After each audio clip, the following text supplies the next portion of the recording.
Quercetin helps to reduce the risk of pancreatic cancer.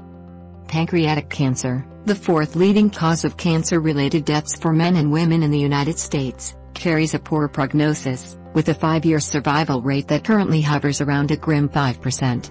Conventionally speaking. Disturbingly, incidence rates of this lethal cancer have been rising steadily over the past decade, giving a sense of urgency to the search for effective treatments.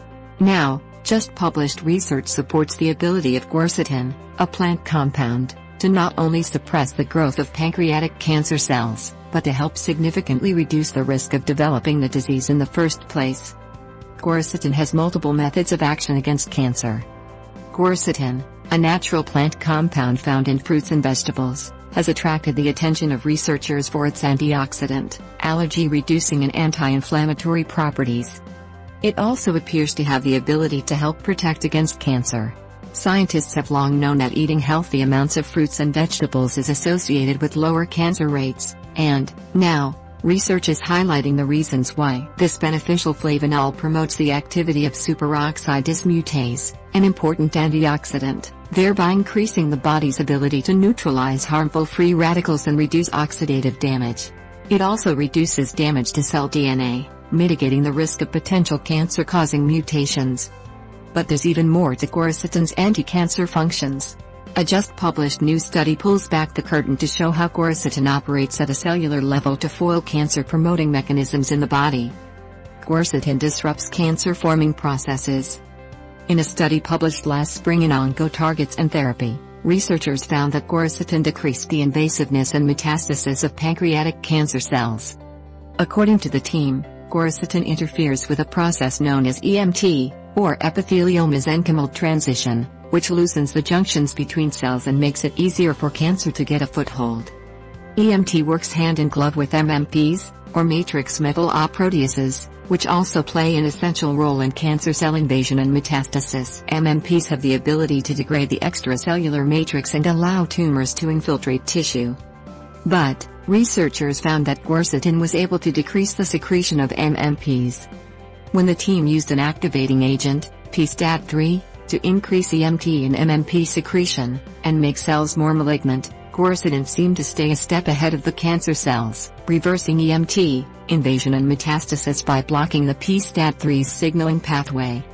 In light of these exciting results, it's not surprising that the team proposed quercetin as a potential new therapeutic strategy against pancreatic cancer. New study confirms results of earlier research.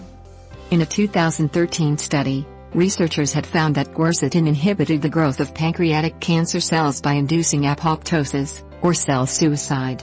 When cancer cells were treated with quercetin, the flavonol robustly induced their death, the team reported.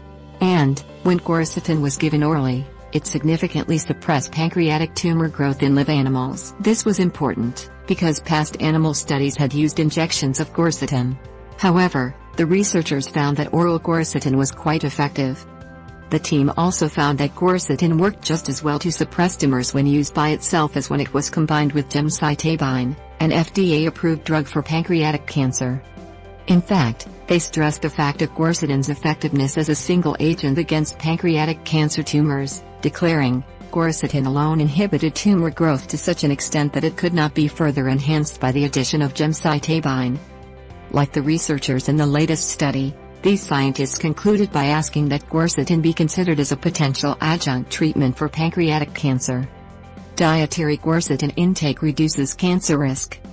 In a 2007 study published in American Journal of Epidemiology, an international team of scientists examined the effect of 3 flavonoids, quercetin, chiempherol and myricetin, on the development of pancreatic cancer.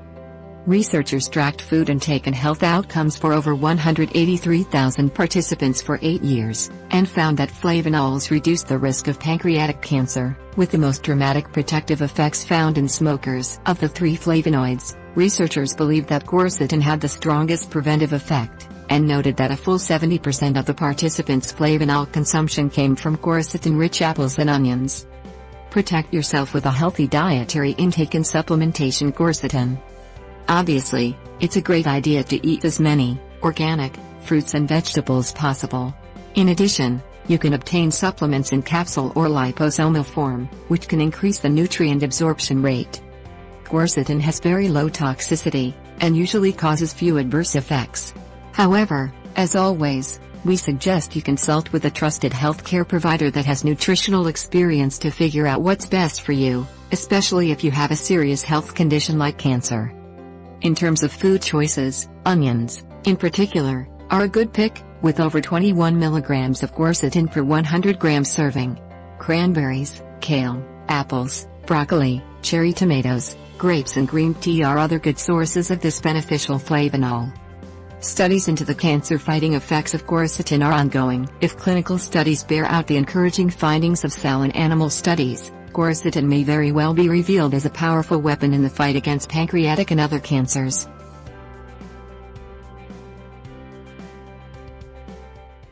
Vitamin E helps decrease your cancer risk. Vitamin E is a fat-soluble vitamin with potent antioxidant activity that helps combat damaging free radicals.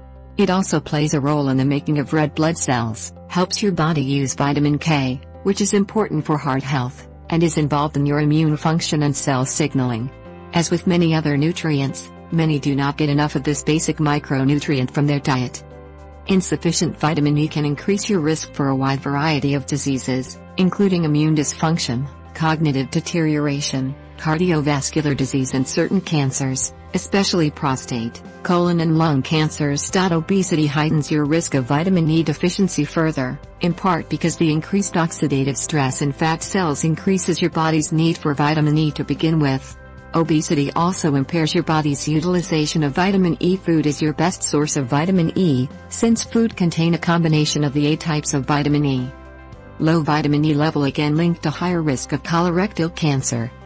A number of studies have looked at vitamin E's influence on diseases like cancer. It's important to realize that while some studies have linked vitamin E supplementation to an increased risk for cancer, most of those studies were looking at synthetic vitamin E, which I do not recommend using. Natural vitamin E, on the other hand, has a protective effect. Studies assessing the anti-cancer potential of natural vitamin E found that 300 IUs of natural vitamin E per day may reduce lung cancer risk by 61%. Gamma-ticotrinol, a cofactor found in natural vitamin E preparations, may decrease prostate tumor formation by 75%. Gamma-ticotrinol also fights existing prostate cancer tumors and may inhibit growth in human breast cancer cells. Most recently, a meta-analysis of 11 studies concluded that patients with lower concentrations of serum vitamin E, the vitamin E level in your blood, had a higher risk for colorectal cancer. A much earlier study, published in 1993, also found that high intake of vitamin E helped decrease the risk of colorectal cancer, especially in those under the age of 65. As explained in the study, vitamin E is the major lipid-soluble antioxidant found in cell membranes, where it protects against lipid peroxidation. In addition, like carotenoids and water-soluble vitamin C, it can also stimulate the immune system and may protect against the development of cancer by enhancing immune surveillance. Vitamin C and C reduce nitrite, compounds that induce tumors. How much vitamin E do you need for decreased cancer risk? According to one scientific review, a mere 21% of the people studied had a protective level of serum vitamin E, which is thought to be 30 micromole per liter, micromole/L. This appears to be the threshold above which definable effects on human health in multiple areas are obtained. Human studies have also found that achieving a level of 30 moles/L requires a daily intake of at least 50 IUs of vitamin E. Since vitamin E is fat-soluble, taking it with some healthy fat, such as coconut oil or avocado, can help increase its bioavailability. In fact, studies have shown your body will absorb only about 10% of the vitamin E from a supplement when you take it without fat. Cancer, curcumin faster and more effective at shrinking aggressive mesothelioma tumors. Curcumin could be used as a possible treatment for malignant mesothelioma. Scientists have managed to successfully shrink one of the most malignant mesothelioma tumors in test subjects with this powerful antioxidant. Curcumin is a plant polyphenol in turmeric that has been the subject of numerous malignant mesothelioma studies within recent years, partly because of its powerful anti-inflammatory properties. The curcumin study into its use in malignant mesothelioma treatment, was carried out by French scientists at several different research centers. Cells were taken from rats who had been induced with malignant mesothelioma, so they developed one of the deadliest and most aggressive subtypes of asbestos cancer, known as sarcomatoid mesothelioma. The rats were found to develop sarcomatoid mesothelioma tumors in their abdomens within weeks of being injected with asbestos. French scientists tested curcumin on the cells from these tumors to determine the ideal killing dose. Curcumin may be more fast and effective than drugs at destroying tumors. When compared to an epigenetic drug called SAHA, curcumin was found to be more effective at destroying tumors in less than 2 weeks, when injected directly into the peritoneal cavities of sick rats. The SAHA drug produced necrosis, tissue death, in mesothelioma tumors, but the damage to the tumors was not as extensive, and scientists still found there were pockets of resistant mesothelioma cells throughout the abdomen of rats. The results showed that small residual mesothelioma tumors were left behind after the curcumin treatment. Scientists also found that there were fewer of them, and they tended to be surrounded by cancer-killing T cells. The tumors themselves were also different and expressed less of the chemicals associated with growth and aggression compared to the tumors left behind after the SAHA treatment.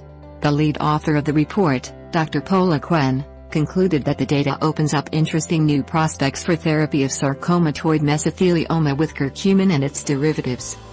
Previous studies from early 2017 conducted by scientists in the Department of Experimental Medicine at the University of Rome found that intraperitoneal curcumin extended survival in the mice with mesothelioma. What causes malignant mesothelioma? It is often a deadly consequence of asbestos exposure, and although this kind of membrane cancer often develops on the lining around the lungs, the peritoneal form that grows on the abdominal wall makes up about a fifth of the cases in the U.S. each year. Curcumin could provide a fast and effective natural solution for finding relief from a wide variety of health conditions. This recent study highlights how powerful curcumin can be when it comes to treating malignant mesothelioma and ensuring optimum cell health.